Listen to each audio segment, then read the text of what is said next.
All right. So, welcome everybody to Fight Like a Girl. I'm here with my friend and therapist, Kelly Kennedy. And we're here as part of hopefully one of many podcasts where we talk about gender issues and we interview folks who are in the gender sphere in the workforce. And we get to the bottom of how we can change things for the better in terms of women in the workforce. So, for those of you who aren't aware, I'm going to introduce Kelly, and I've got two cats fighting down here, so don't be surprised when you hear a squeal. But I wanted to start by telling the story that was sort of the genesis behind working with Kelly, and I'm really fortunate to call her my friend and my partner in crime. So after I was fired from Harris Island, after I pointed out systemic issues related to gender bias, I came home to Washington, D.C., where my husband was and my 3 chickens, and I sort of had time to recuperate a little bit. And I got a phone call one day from an individual who was involved in the publishing world in New York City, and he had read about the story about my relief and about how the Marine Corps sort of had systemic gender bias issues in terms of the way that they trained and recruited women. He'd read about that story in the New York Times, and he thought there might be a book there. So I was shocked. I never thought that anybody would be interested in hearing about this story, but I was also intrigued. And so the more he talked about what could happen by getting the story out there to the public, the more I was intrigued, because it's sort of, it became bigger than me. I never wanted the issues to be about me. I wanted it to be about the story about how the Marine Corps treated women. And so after talking to the individual, he put me in touch with a male author, who very well respected, who was very kind, very nice. And he had come down and spent time with my husband and myself in Washington, D.C. So he spent a couple of weekends with us. He was really nice. But I don't know, I just wasn't feeling it.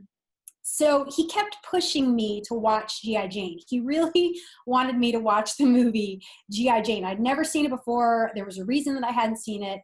And I just wasn't interested. And to me, it was kind of a weird thing to just keep cramming down my throat. And at that point, I remember my husband and I were out hiking one day in the woods. And I looked at Joe and I said, I think I'm going to break up with, we'll call him John. And I called the agent in New York City and I just said, look, I'm interested in doing this book. I'm interested in telling the story, but I'm not sure if I can work with John. And I think I'm going to break up with him. And so a couple of weeks later, he called me back and he said, hey, I think I've got an even better solution to writing this book and a better co-author. And at that point, I was introduced to Kelly Kennedy. And that was sort of the spark that lit the fire behind the book. So for those of you who don't know, Kelly is amazing. She's an award-winning journalist and a writer, but she's also the only U.S. woman to both serve in the military. She was in the Army and cover U.S. combat in armed conflicts. So she's a pretty amazing character, and she's got a great sense of humor, but she's also really caring and empathetic. And she broke, among other stories, she broke the burn pit story. We burn all of our junk, all of our garbage, and all of our, usually the stuff that's in the bathrooms. And so a lot of carcinogenic fumes were breathed in by a bunch of veterans, and they got really sick. And so Kelly actually broke the story, and that has enabled those veterans to get care through the VA. So pretty incredible. But she also wrote a book called They Fought for Each Other, which is about Charlie Company of the 26th Infantry, the Army, which lost 14 of its soldiers while out on patrol. Pretty disastrous and gut-wrenching mission. So I get an opportunity to ask Kelly questions today for once. And so I want to ask Kelly why she was interested in this project. Like, what was it about your experience in the Army as a woman that made you interested in partnering on this book? Mm-hmm. So Kate's really enjoying this day because I've been interrogating her for months and making her cry, making her laugh, making That's her right. everything. So, so the other half of that story is actually kind of funny because I wasn't sure I was interested at first, and I've told Kate this, but the first time we met, I just started doing research on the story. I'd kind of heard about it peripherally, but I remember talking to my agent and going, oh my God, what if I don't like this person? What if she really is kind of a bitch? What are we going to do? What if I don't agree with her? And, as a co-author, I don't need to agree with you, but I do need to trust that you're telling the truth, because I don't want to write something that's not factual, that doesn't feel right and good to me, Right. even if you have different beliefs. So our first interview, I'm sure you did feel like you were being interrogated, because I Hmm. had like journalist dead eye, and I'm Today's my turn. yeah. And I just kept asking you all of these questions, really hard questions, I think, that first interview. And I came out of it feeling like you were straight with me, and that you had been misrepresented, and that your story was true, and that I liked you. So I figured that, if you're going to spend a year or however long with someone, there has to be a little bit of at least camaraderie, and we've Yeah. got that and more. So it's been great. So you stay in touch with a lot of the soldiers from the book that you wrote. And so that's been hard. I mean, I know some of them have really struggled mentally and physically with what they experienced in combat zones. How do you think that we could do things differently to ensure that men and women who are in the military are better prepared physically and mentally to sort of endure? What do you think we can do better? I think there's a million things, but what I've learned from these guys is, if you can if you can keep the group together as a unit, especially a unit like that that's been hit so hard. We hear very often from VA and from the Army that the numbers of people who were in combat, who have PTS, is about the same as everybody else. But I think if you looked at it unit by unit, if you looked at a unit that was hit really hard compared to a unit that wasn't, you'd Mhm. see big differences in the rates of combat stress and PTS. Yeah. For myself, talking to those guys and knowing that they were watching out for me and that they were there to listen if I needed them, as well as watching what they were dealing with and seeing them interact with each other, has been really helpful. They, and unfortunately, really heartbreakingly, we've had several suicides in the unit, Mhm. and they started reaching out to each other. They basically formed a QRF, on a quick reaction force on Facebook. So if anyone is struggling, they'll put out a call on this private board, and the next thing you know, the first sergeant's like, who's in that area and how do we get to him? And has anyone talked to his wife? And they really reach out and help each other. And I think that's felt safe for them. And it Yeah. acknowledges their fears and their experiences in a very real way. The therapists are great. I Mhm. think a lot of the younger guys, especially, go into a therapist and say, "Who the hell is this person? What do they know?" And I mean, they know a lot, but these guys tend to feel safer going to the guy who knows exactly what they've been It's through. the shared experience. Yeah. It's interesting that you say that, because when I first started talking to you and going over sort of what I had experienced at Parris Island, a lot of people don't know that there are so few women in the military in general, but in the Marine Corps, it's the smallest branch of the service with the fewest women. And so I went my whole career, 18 years to that point, literally being the only woman in charge of men, the only woman in my unit for a lot of my career. And I never thought twice about it. So the interesting thing about what you're saying is that connection and having that shared experience is so important. And I think that that's what happens with women in the Marine Corps specifically, is there are so few of us that we can't develop that network. And so the beauty of what I'm seeing right now with the Me Too movement, and I'm sure you would say the same thing, is that social media is enabling us to form connections with people who have those shared experiences, but may not be geographically co-located, but you can still develop that connection. And that, to me, my Twitterverse is my veteran community. I mean, I am blessed that I've been able to connect with the people who I've been able to connect with, because they've saved my sanity on more than one occasion. So speaking of health, and this is sort of on the subject, but a little bit in a different direction, Mm-hmm. you're such a diverse person. You're like talented in so many different ways, but you only recently in life started taking ballet classes. Right. So tell me about that. What does that do for you mentally and physically, and what was the impetus behind that? Yeah.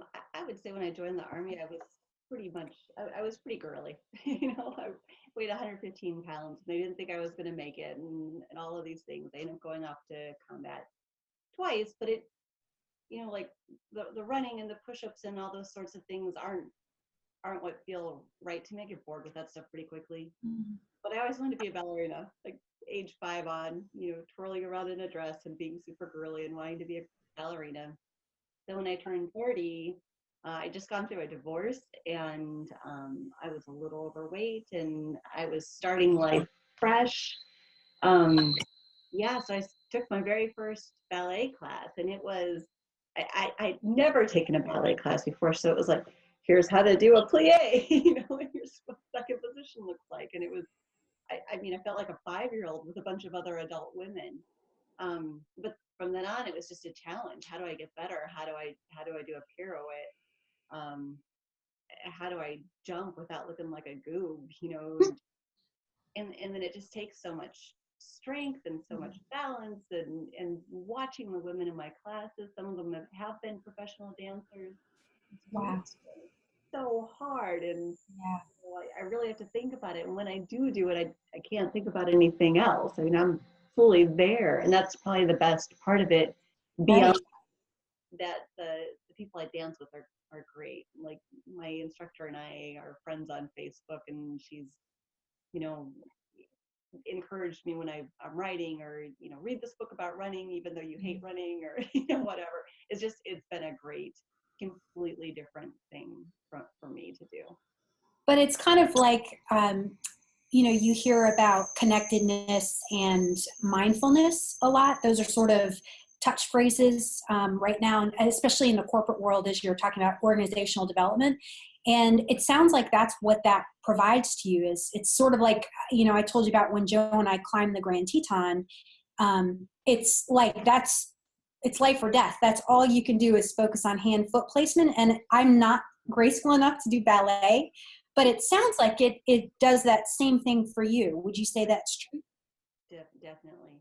Very Yeah. cool. Questions I had for you. I know I'm not supposed to interrogate you, but I mean, this book has been, you've had to relive everything that you Mhm. went through at Paris Island, and I know I've seen you every range of emotional, from sad to hopeful to depressed to in tears to laughing. So what have you done to remain healthy? I mean, you can't always be climbing mountains. So what do you do day to day besides your 50-mile races? And what do you do just to keep it together? I'm crying thinking about it because it really has been hard in so many ways. It's been a really challenging experience, but I think I'm better having gone through it for Mm. many reasons. Um, First and foremost, having people like you to talk to, and having people who I've connected with, other veterans and service women, being able to help other service women who are experiencing the same issues. Like, I never realized, and I touched on this a little bit, I never knew how prevalent this and until I got out of the military, because it exposed me to a whole different world. And so being able to connect with women and men, for that matter, I'm privileged that I have, and lucky to have, tons of male supporters who want women to succeed. So having those conversations, and I think for me, having the ability to help them through their experiences by saying, hey, don't do this, this is what I did wrong, or hey, I recommend you do this, that has been really fulfilling. But I'm also really lucky in that I have had a core group of supporters since I got to Paris Island and I started talking vocally about the problems that I was seeing. I'd be lying if I said, I could have done it without my husband. Joe has saved my life literally on several occasions.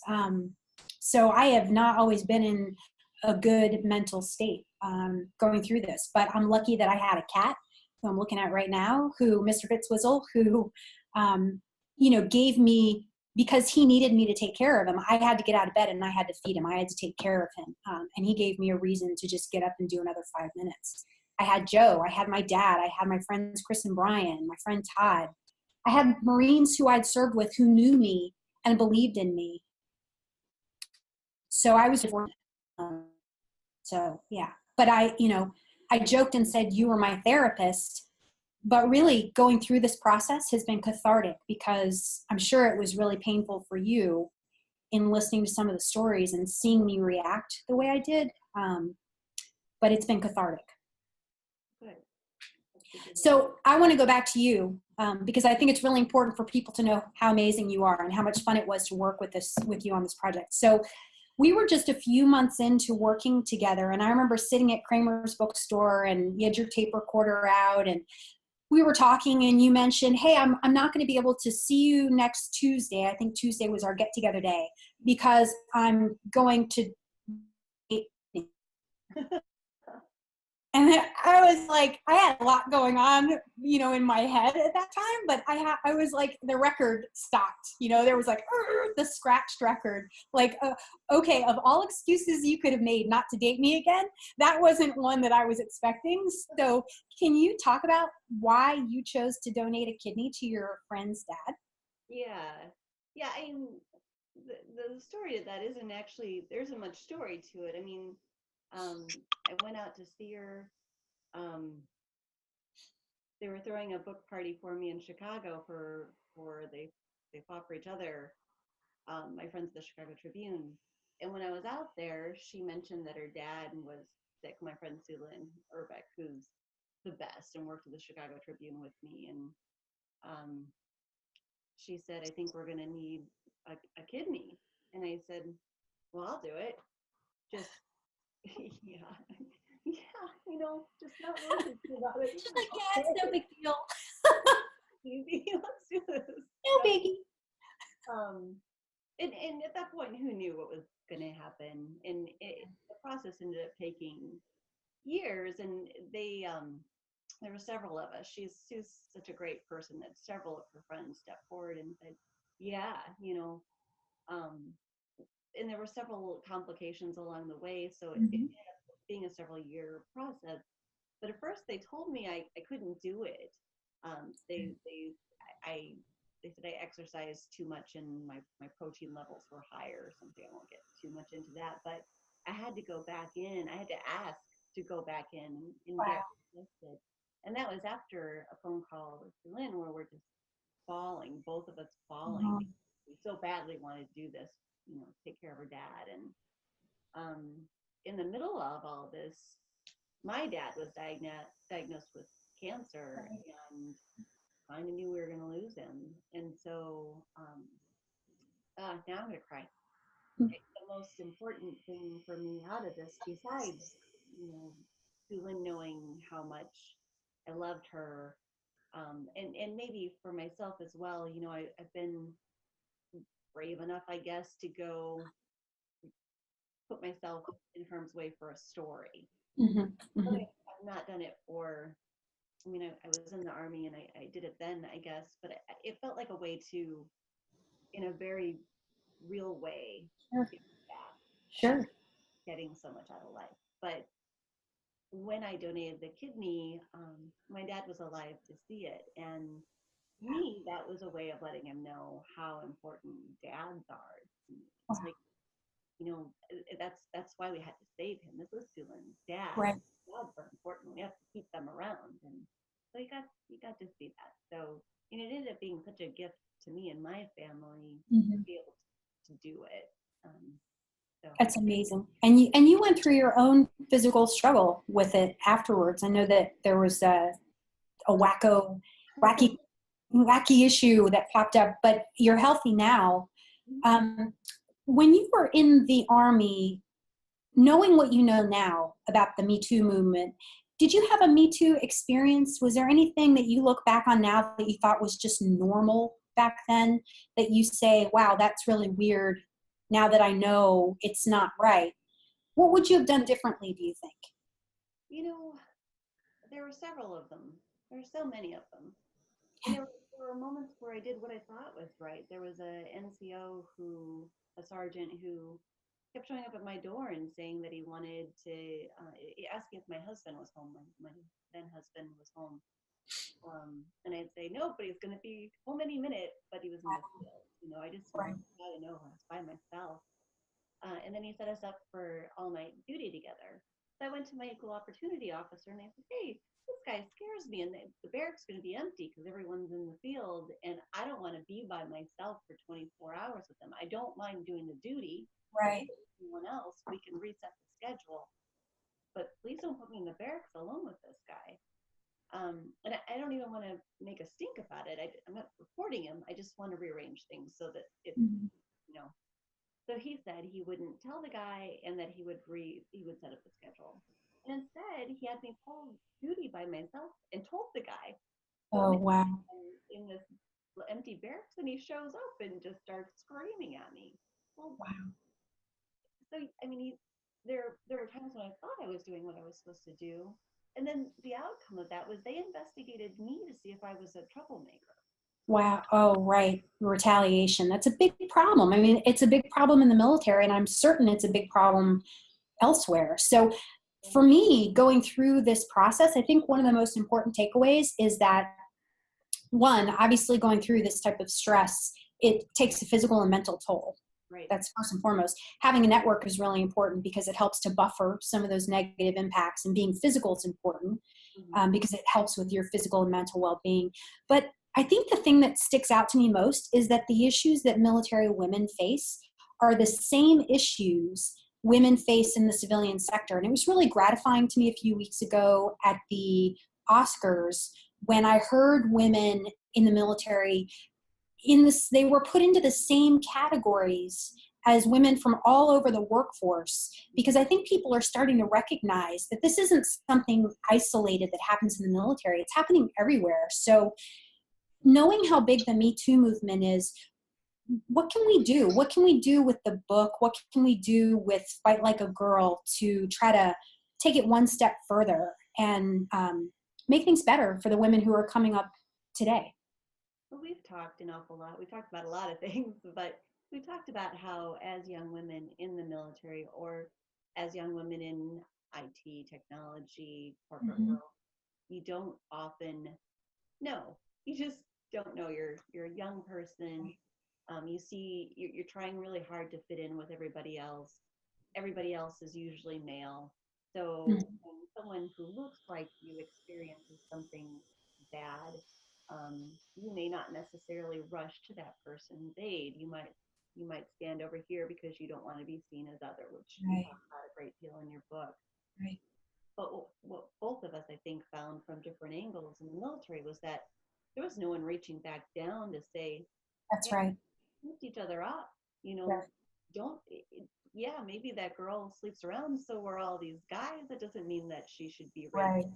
Like, why would you feel like you have to stay away from that girl instead of rushing to her and saying, I'm here for you. We've got this. It just feels like if you're a woman in any um, field, you could be reaching back down and sharing your Mhm. knowledge. And um, it feels so good now when you do it, and someone comes to you and says, thanks for helping me with this, Yeah. or hires you later. Yeah. Taking over in great way. Right. It just seems like if there's a way we could build a really great mentoring system across the board, especially for Mhm. military women, but maybe including civilian women with military women, or just within our own Sure. fields, or Yeah. And I'll take that one step further. I mean, I'm a huge fan of David Smith, his book, Athena Rising. David Smith, a Navy veteran who taught at the Naval Academy and is a true gender warrior who absolutely understands that it is critical for men to be the sponsors and mentors of women. I mean, they're 49% of the population, we're 51. So yeah, we owe it to ourselves to take care of each other, but we can't do it without them. So, I hope that this book really makes it clear that it takes men and women to make it work. And my real hope is that we figure out a way to, recruit some men on our side to try to help us fight this battle, because it's not just about women partnering together. I do totally agree, though. It is about changing the mentality that it's the exceptionalism is what I call it. It's the idea that I'm the exceptional woman at the expense of everybody else under me, and I don't want to be associated with them because I might look bad. And we have to change that. Right. But I really do think it's critical that we bring men on board, and that there are partners, because there are partners in everything else in life. So it shouldn't be any different. So something that stuck out to me in your book, in that vein of exceptionalism, and that is, they won't think that way about me. Yeah. Oh, yeah. That's absolutely right. And I can tell you from my own experience, I think I told you earlier on, my biggest regret in life is that I experienced that same thing.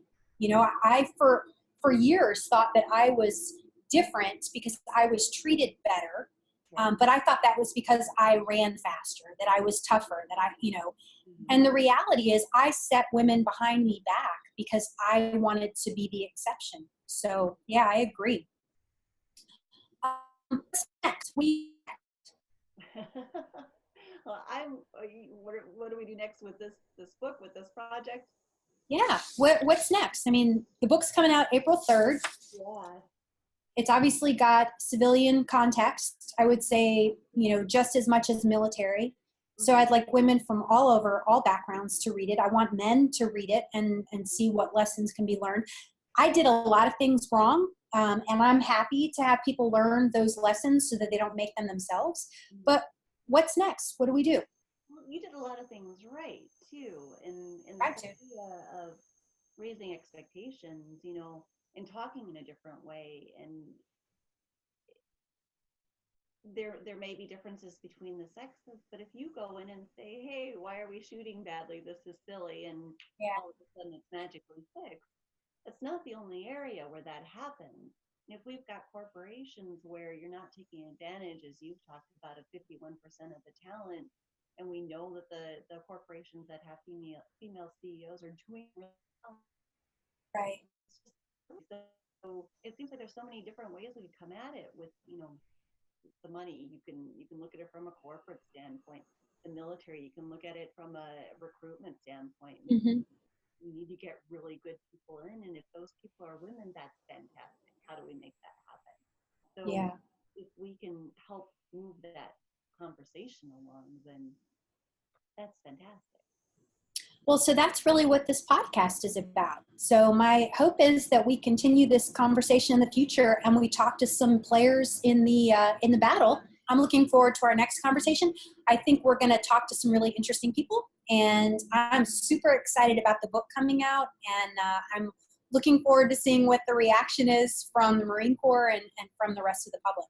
So thanks for the opportunity. Love talking to you, Kelly, and you're my hero. So thanks for working with me. Take care, everybody.